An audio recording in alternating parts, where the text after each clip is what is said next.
말씀 주여 심령 깊숙이 찔러서 깨우쳐주시고 아버지 뜻대로 변화되는 역사를 허락하여 주옵소서. 감사하며 예수 그리스도로 기도드려옵나이다. 아멘. 할렐루야. 하나님께서 이 자리에 우리 함께 하신 줄 믿습니다. 한국에서 어느 목사님이 상가 지하에 개척교회를 세웠습니다.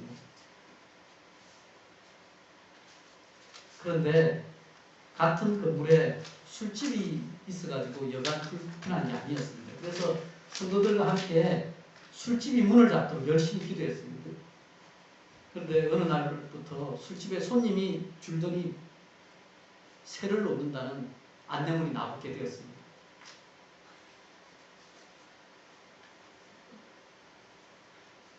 그래서 목사님과 성도님들이 할렐루야 하면 다들 즐거워했죠. 머리 상태가 어떤지 모르겠습니다. 좋습니다. 괜찮아요? 네, 아마도 네, 여기까지 했죠. 목사님과 성도님이 다 할렐루야 즐거워했어요. 그런데 얼마 지나지 않아서 법원에 출두하는 이 소장이 교회로 배달되었습니다. 술집 사장이 교회 소송을 건 것이죠. 그래서 술집 사장 교회에서 기도해서 자기 가게가 망했다고 손해배상을 청구합니다. 그래서 법정에서 목사님이 교회는 책임이 없다고 하면서 기도한다고 해서 그렇게 된 게 말이 되느냐며 발뺌을 합니다. 그런데 술집 사장은 교회 책임이 맞다고 목사님하고 교인들이 합심해서 기도했기 때문에 가게가 망한 게 확실하다고 주장하는 일이 벌어졌습니다. 사랑하는 여러분, 누가 진짜 믿음 있는 사람입니까? 오늘 본문에서는 이 사역의 현장에서 제자들이 실패하는 모습이 나타납니다. 그런데 그들의 사역 현장이 단순한 곳이 아니었습니다. 그들의 믿음이 평가되고 믿음이 드러나는 현장이었습니다. 그래서 그들의 실패는 단순한 실패가 아니었습니다. 그들의 믿음이 구체적인 삶의 현장에 통하지 않았다는 현실을 보여주는 실패였죠.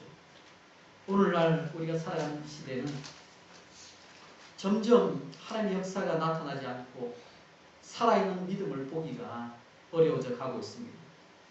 선교지에서는 지금도 성경에 기록되어 있는 기적이 나타난다는 보고가 있습니다. 그런데 불신의 시대를 살고 있는 우리는 그런 성경의 기적을 보는 것은 현실과 거리가 정말 먼 나라의 이야기, 소설 같은 일이 되고 말았습니다. 오늘 마가복음 9장의 이야기를 통해서 믿음에 대해 함께 고민해보는 시간을 갖고자 합니다. 오늘 본문의 바로 앞에 내용은 베드로와 야고보와 요한이 예수님과 함께 변화산 위에 올라가서 예수님께서 변형되시는 하얗게 변화되시는 그 영광의 광채를 보고 있었습니다. 그런데 예수님과 이 핵심 제자들이 산 위에서 은혜 받고 있는 것과 대조적으로 산 아래에서는 나머지 제자들이 맡겨진 사역에 실패하는 상황을 보여주고 있는 것입니다. 예수님을 비롯해서 베드로와 세 제자들이 함께 변화산에서 내려왔습니다. 산 아래에 남아있던 9명의 제자들은 서기관들과 변론 중에 있었습니다. 이에 예수님께서 무슨 일로 변론하냐고 묻습니다. 그때 무리 중에 한 사람이 자초지종을 설명합니다. 병어리 귀신 들린 아이를 둔 아버지가 자기 아들을 치유하기 위해서 제자들에게 데리고 왔습니다. 그런데 변화산 위에 올라가지 못한 9명의 제자들이 땀을 흘리며 자기들 할 수 있는 최선을 다해서 귀신을 쫓아내려고 수고했습니다. 그런데 제자들이 능히 고칠 수가 없었습니다. 그래서 이제 그 얘기를 예수님께서 전해 듣고 이 사건을 다 파악한 후에 예수님께서는 믿음이 없음을 탄식하며 오늘 이 본문의 얘기를 나누는 것입니다. 19절에 보시면 오늘 말씀의 제목이 나옵니다. 믿음이 없는 세대여. 이것이 그 당시 시대상을 표현하는 것입니다. 또한 제자들의 믿음 없음과 또 아이 아버지의 믿음 없음을 동시에 지적하는 말이기도 합니다. 제자들이 못 고친 아이는 말을 못하게 하는 귀신이 들려서 고통받고 있었습니다. 상태가 좀 심각했습니다. 어떤 상태였냐면 10절에 보시면 이렇게 나와 있죠. 이에 데리고 오니 귀신이 예수를 보고 곧 그 아이로 심히 경련을 일으키게 하는지라 그가 땅에 엎드려져 부르며 거품을 흘리더라. 심각한 상황입니다. 그런데 예수님께서는 이런 심각한 상황에서도 침착하게 질문합니다. 언제부터 이렇게 되었느냐고 하시면서 깊은 관심과 긍휼을 보여주십니다. 이 질문은 아이 아버지의 마음을 열고 아이를 향한 사랑을 예수님께서 나타내시는 것입니다. 아이 아버지는 예수님께서 병을 고쳐주시도록 어릴 때부터 시작된 아이의 병세를 상세하게 설명합니다. 그러면서 그 병을 설명하다 보니까 자연스럽게 자신의 낙담된 마음이 그 표현 가운데 나오게 됩니다. 22절 보실까요? 22절 말씀 좀 같이 읽겠습니다. 시작. 귀신이 그를 죽이려고 물에 자주 던졌나이다. 그러나 무엇을 하실 수 있거든 우리를 불쌍히 여기사 도와주옵소서. 여기 표현을 보시면 무엇을 하실 수 있거든 도와주옵소서. 이게 예수님께 한 말입니다. 아마 이 말에는 그의 절망적인 그 상황, 또 걱정스러운 그 마음이 담겨 있는 것이죠. 과거로부터 지금까지 아마 아이를 고치기 위해서 할 수 있는 모든 일을 다 했을 것입니다. 그런데 그렇게 해도 안 되더라는 것입니다. 또한 지금 마지막 찾아온 예수님의 제자들에게 데리고 오는데도 제자들이 9명이나 달려들어서 그렇게 수고했는데도 고칠 수 없었다는 그 원망이 그 가운데 섞여져 있는 것입니다. 그러니까 지금 예수님 오셨다고 해도 자기 아들에게 실제적으로 도움을 줄 수 있을까 하는 그 주님의 능력에 대한 불신앙의 모습도 이 말에 표현되어 있는 것입니다. 하지만 예수님께서는 놀라운 능력으로 귀신을 쫓아내고 그 아이를 치유하십니다. 그리고 제자들에게도 가르치죠. 기도 외에 다른 것으로는 이런 종류가 나갈 수 없다고 하시면서 기도의 능력을 강조하십니다. 이것이 오늘 본문의 내용입니다. 여기에서 우리가 오늘 실패했던 제자들과 예수님의 말씀을 통해서 몇 가지 교훈을 받고자 합니다. 먼저 우리가 확인할 수 있는 것은 예수님께서는 이 시대를 믿음이 없는 세대라는 평가를 내린다는 것입니다. 19절 한번 보실까요? 19절 말씀 같이 읽겠습니다. 대답하여 이르시되 믿음이 없는 세대여 내가 얼마나 너희와 함께 있으며 얼마나 너희에게 참으며 그를 내게로 데려오라 하시니. 예수님께서는 제자들이 분명히 예수님께 그 능력을 주셨음에도 불구하고 병을 고치지 못하고 또 그 이야기를 하는 아버지나 또 그 지켜본 무리들을 향해서 믿음이 없는 세대라고 이렇게 말씀하십니다. 22절에 우리가 보았듯이 아버지가 예수님께 나와서 한 말씀 가운데 무엇을 할 수 있거든? 한번 해보세요. 이런 말, 그 말에 바로 믿음이 없음이 드러나 있죠. 사실 우리가 살고 있는 이 시대도 불신의 시대라 할 수 있습니다. 우리 자신도 그게 예의가 될 수 없죠. 우리도 불신의 세대로서 믿음이 없는 세대로 평가될 수 있습니다. 그런데 믿음이 없는 세대 가운데 하나님의 역사는 쉽게 나타나지 않습니다. 예수님께서 많은 이적을 행하셨죠. 그럼에도 불구하고 불신이 가득한 곳에서는 많은 능력을 행하지 않았습니다. 예수님의 고향에서 그런 일이 있었습니다. 예수님의 어린 시절을 다 알았던 고향 사람들은 자신들이 예수님의 가족도 다 알고 어릴 때부터 서로 지켜보았다는 그 선입관을 가지고 있었습니다. 그래서 메시아 되신 예수님을 결국은 배척하게 되죠. 예수님께서는 선지자가 고향과 집에서는 존경을 받을 수 없다며 그 속담을 인용하시면서 그들의 불신에 대해 안타까움을 표현하기도 하셨습니다. 우리가 어떤 주위의 환경이나 또 가족 관계나 여러 배경을 가지고 다른 사람을 이해하는 데는 다소 도움이 됩니다. 그러나 그것을 가지고 어떤 사람에 대해 평가를 내릴 때 절대 기준으로 삼으면 안 됩니다. 더 중요한 것은 지금 그 사람이 어떤 존재인가, 또 앞으로 어떤 변화의 가능성을 지니고 있는가 하는 그것을 보고 우리가 다른 사람을 평가해야 하는 것입니다. 그런데 사람들은 자기 나름대로 이전 경험이 있고 또 선입관을 가지고 남을 평가하는 반복적인 실수를 저지릅니다. 예수님께서 고향에서 경험했던 그 어려움이 오늘날 우리 교회에서도 또 사회에서도 우리가 만나는 사람들을 통해서도 얼마든지 반복될 수 있습니다. 세상에서 지닌 물질과 명예와 근세를 가지고 교회에서도 똑같이 계급을 나누려고 하는 경우도 있습니다. 그런데 교회는 세상의 평가 기준에 따라 성도를 평가해서는 안 됩니다. 또한 가글을 참조하지만 그것만으로 모든 평가의 기준으로 삼아서 다른 사람을 재단해버리면 안 됩니다. 예수 안에서 모두가 새로운 피조물이 되었다. 분명히 말씀은 선포합니다. 과거의 기준은 이미 예수 안에서 새롭게 될 때 그 기준은 쓸모 없어진 겁니다. 어떻게 우리가 평가해야 되나? 하나님께서 새롭게 만들 수 있는 그 가능성의 무게를 두고 그 가능성으로 보게 되면 다른 사람을 볼 때 하나님께서 그 사람과 함께 하실 때는 새로운 관계를 맺을 수 있고 새로운 역사를 만들어 갈 수 있는 것입니다.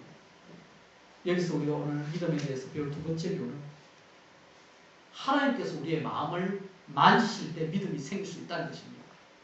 우리가 뭔가 하는 것이 아니라 하나님께서 우리에게 믿음을 심겨주실 때 그 가운데 역사가 나타나는 것입니다. 무엇을 하실 수 있거든 한번 해보세요 하는 그 불신의 말은 믿음이 없는 세대가 던지는 말입니다. 그런데 믿음이 없는 세대가 던지는 말은 하늘의 문을 닫히게 만들어버립니다. 하나님의 역사를 막아버리고 맙니다. 그런데 우리의 닫힌 마음의 문을 여시는 분이 계십니다. 바로 예수님이십니다. 23절 보실까요? 23절 같이 믿음으로 우리 같이 읽겠습니다. 예수께서 이르시되 할 수 있거든이 무슨 말이냐? 믿는 자에게 능히 하지 못할 일이 없느니라 하시니. 아멘. 우리 하나님께서 마음을 만지실 때 심령의 부흥이 가능합니다. 제가 목회자로서 어떤 사람이 기도할 때 어떤 교회는 기도하는데 냉랭함이 느껴지는 경우가 있습니다. 그러면 참 힘듭니다. 아무 일도 생기지 않습니다. 그런데 특별히 어떤 사람을 위해서 기도할 때는 간절함이 느껴집니다. 그럴 때 하나님의 역사가 나타나는 것을 확인할 수가 있습니다. 우리의 모든 삶 가운데서 믿음이 불신보다 강해야 합니다. 그럴 때 하나님의 역사가 나타납니다. 그런데요, 불신이라는 게 어디서 생길까요? 대표적으로 우리가 생각할 수 있는 과거의 경험입니다. 과거에 어떤 일을 하다가 실패한 일이 있으면 다시 그 일을 하는 게 쉬울까요? 어려울까요? 솔직히 얘기해 보세요. 어렵죠. 그런데요, 이렇게 생각하면 어떨까요? 이전에 한번 해봤으니까, 한번 해본 경험이 있으니까 실패를 했더라도 한번 했으니까 처음 하는 것보다는 좀 쉽지 않겠어요? 그런데 우리는 차라리 새로운 일을 하면 했지 과거에 좋지 않았던 경험이 있으면 피하는 게 우리 인지상정, 사람의 마음입니다. 제가 어릴 때 길을 잃었다고 얘기를 드렸습니다. 길을 잃고 난 후에 참으로 쉽지가 않더라고요. 새로운 길을 찾는 게. 무려 그 일이 지금으로 보면 40여 년 전의 일이거든요. 근데 요즘 이제 기술이 발전해가지고 제가 누가 만든지 그 내비게이션 GPS의 도움을 톡톡히 보고 있습니다. 그 기술의 도움을 받아 이전보다 훨씬 길을 쉽게 찾아가지만 종종 얘가 좀 마지막 순간에 근처 가서 이 담이 있는 길에서 담 넘어 집인데 이걸 확인 안 해줄 때 그런 경우도 종종 있거든요.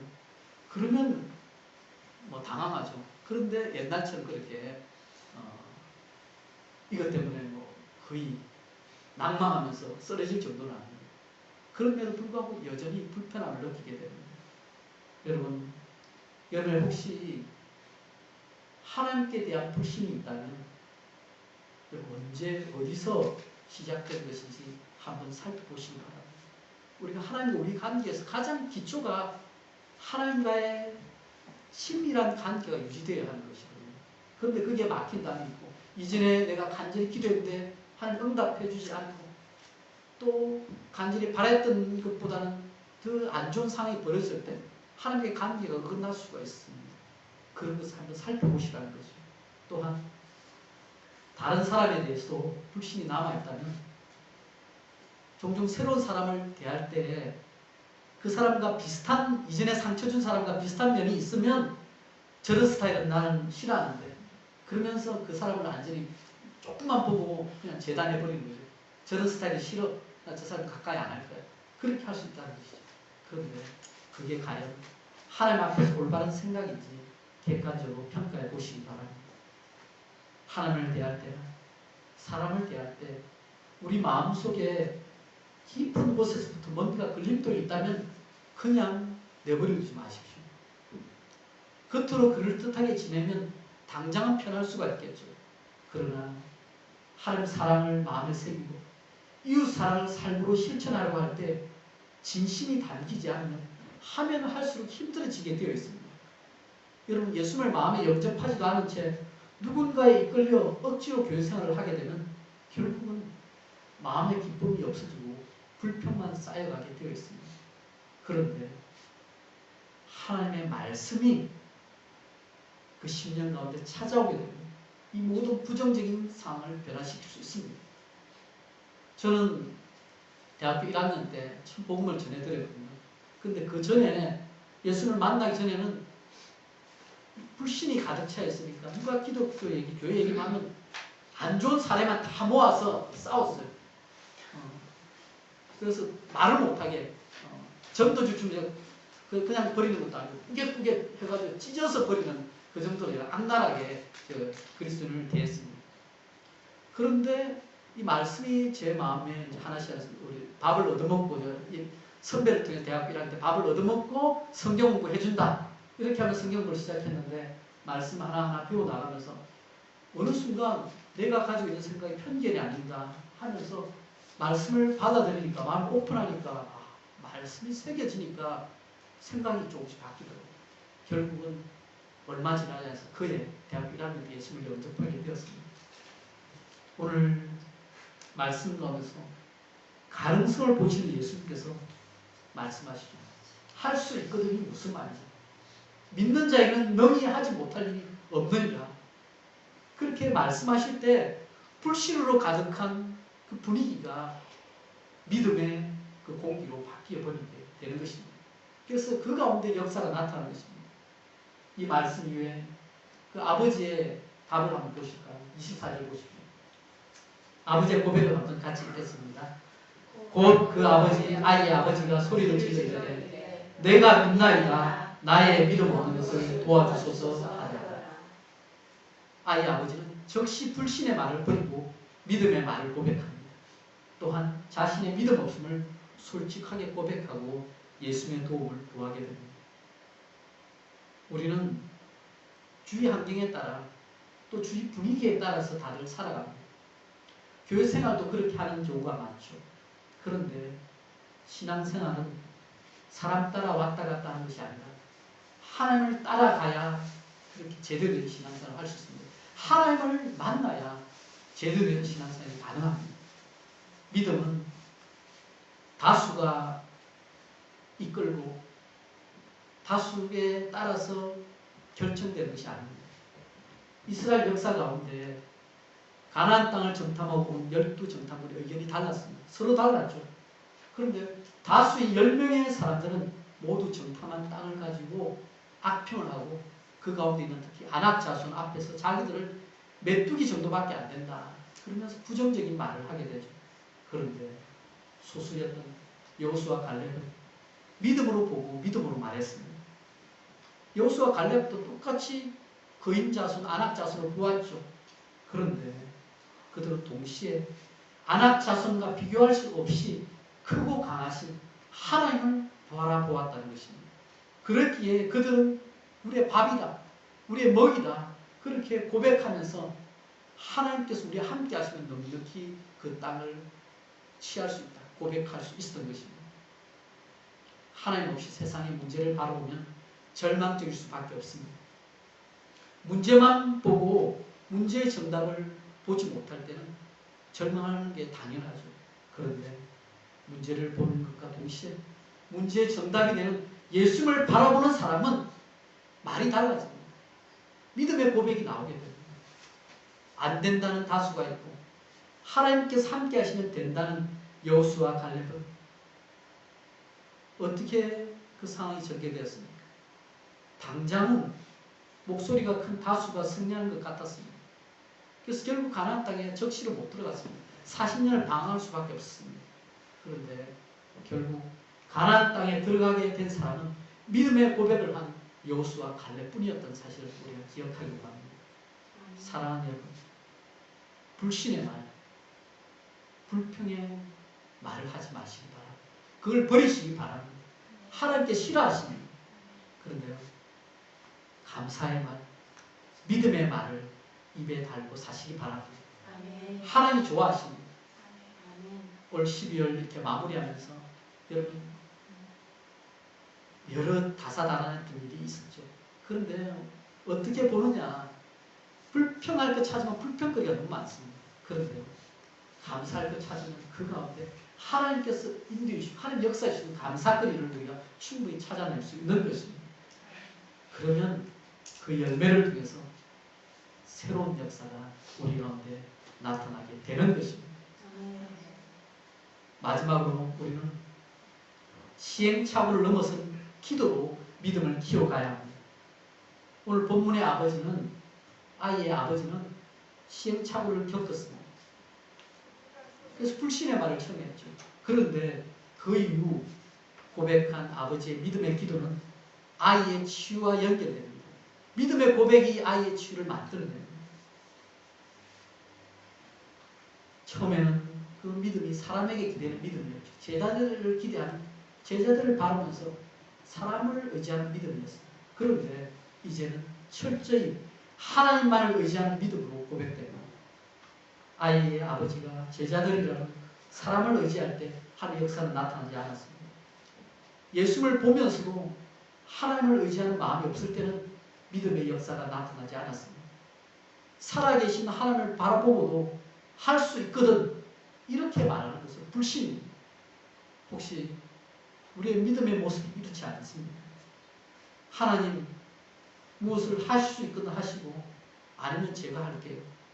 하나님 안 하셔도 이해합니다. 믿음이 이상한 쪽으로 너무 좋아합니다. 하나님에 대해 너무나 이상하게 이해해 줍니다. 그런데 우리 하나님께서, 우리 아버지 되신 하나님께서는 우리가 간절히 매달리기를 원하십니다. 아멘. 우리가 진짜 믿음을 가지기 원하십니다. 아멘. 결국 진짜와 가짜는 구분되게 되어 있습니다. 이런 이야기가 있습니다. 오늘 이야기를 좀 하는데요. 어느 믿음 좋으신 분이 우연히 무당이 굿하는 곳을 지나게 되었습니다. 호기심도 있었고 또 불신자를 향한 긍휼한 마음이 생겨서 기도하면서 굿을 구경하는 그 사람들, 그 주위 사람들을 위해서, 그 영혼들을 위해 기도했습니다. 그런데 그날따라 무당이 굿을 하다가 이상하다 하더니 혹시 여기 예수 믿는 사람이 있냐고 물었습니다. 그래서 여기저기 이제 웅성웅성 거리기 시작했죠. 근데 옆에서 어느 아주머니가 자기 친구 중에 한 명을 가르치면서 이 친구가 교회를 가끔씩 다니긴 하는데요. 그런데 얘가 점도 보러 다녀서 이렇게 말하는데 이 무당이 딱 순간 바로 하는 얘기가 걔는 아니야. 진짜 어디 있는데 하면서 믿음 좋으신 분이 계신 곳 방향을 쭉 보더니 그냥 오늘 대충 마무리 하면서 그 정리하고 갔다고 하더라고요. 사도행전에 이와 같은 비슷한 귀신이 가짜 신자를 구별해내는 사건이 나옵니다. 유대의 한 제사장 그 스게의 7 아들이 시험 삼아서 바울이 전파하는 예수님의 이름으로 귀신을 쫓아내려고 하는 일이 있어요.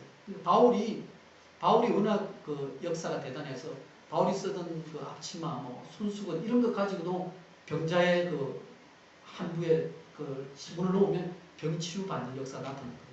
그리고 바울이 부르는 그 예수님의 이름으로 예수 안 믿는 사람이 사용하는 거예요. 그런데 그런 일이 있었을 때 그 이름으로, 예수의 이름으로 예수 안 믿는 사람이 귀신을 쫓아내려고 할 때 그때 귀신이 귀신같이 알아냅니다. 그래서 이렇게 답하는 사건이 벌어집니다.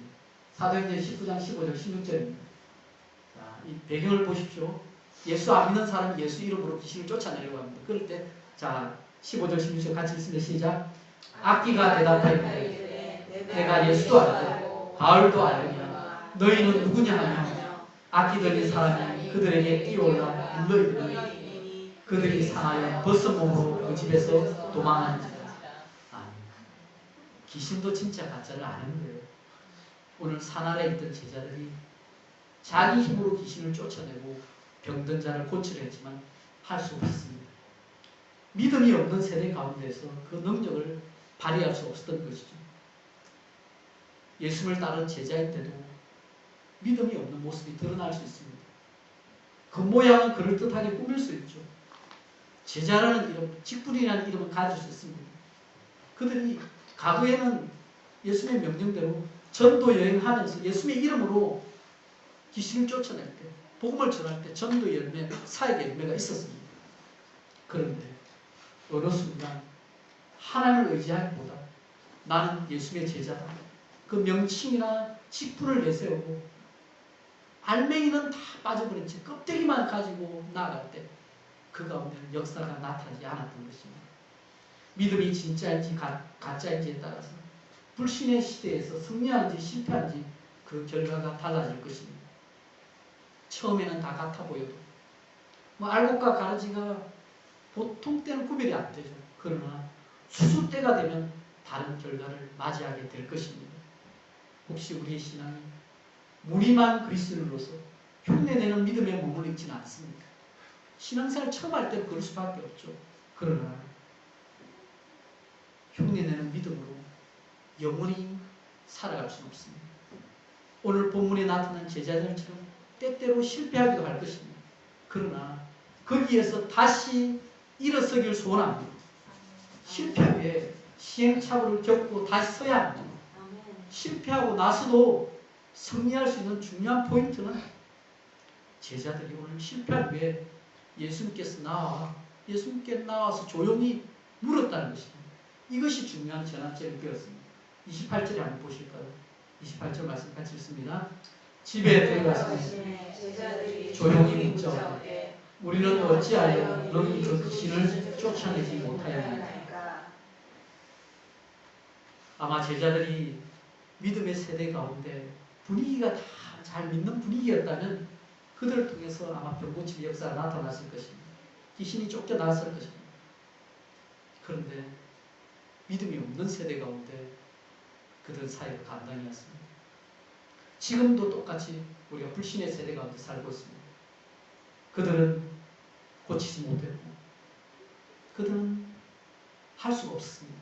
그런데 그런 상황에 동일한 상황에 그럼에도 불구하고 예수님께서 고치십니다. 그 차이를 오늘 본문은 믿음의 차이라고 말합니다. 29절이죠. 29절 말씀을 같이 했습니다. 이러시되 기도 외에 다른 것은 이런 종류가 나을 수 없느니라 하십니다. 성경의 어떤 다른 사본에는 기도와 금식이 아니면 이런 유가 나가지 않는다 하면서 금식을 포함시켜 놓았습니다. 그런데 이 모든 것이 무엇을 의미합니까? 철저히 하나님을 의지하는 것입니다. 불신의 환경 가운데서도 하나님의 은혜, 하나님의 능력을 붙잡으라는 것입니다. 환경을 탓하고 다른 사람을 탓하면서 자신의 믿음이 제대로 발휘되지 않도록 내버려두지 말라는 것입니다. 불신의 환경 속에서도 무리만 그리스도인 가득 찬 곳에서도 하나님께서 믿음의 사람을 세우시고 하나님께 역사할 수 있도록 기도하며 나아가는 것입니다. 우리 예수님께서는 철저히 하나님을 의지하는 삶을 살았습니다. 십자가 죽음을 앞두고서도 간절히 기도하셨죠. 그런데 그 기도 가운데 할 수만 있으면 고난의 잔을 피하기를 구하였습니다. 그게 솔직한 심정이었습니다. 그런데요, 마지막 기도는 내 뜻대로 마시고 아버지의 뜻대로 되기를 구하였습니다.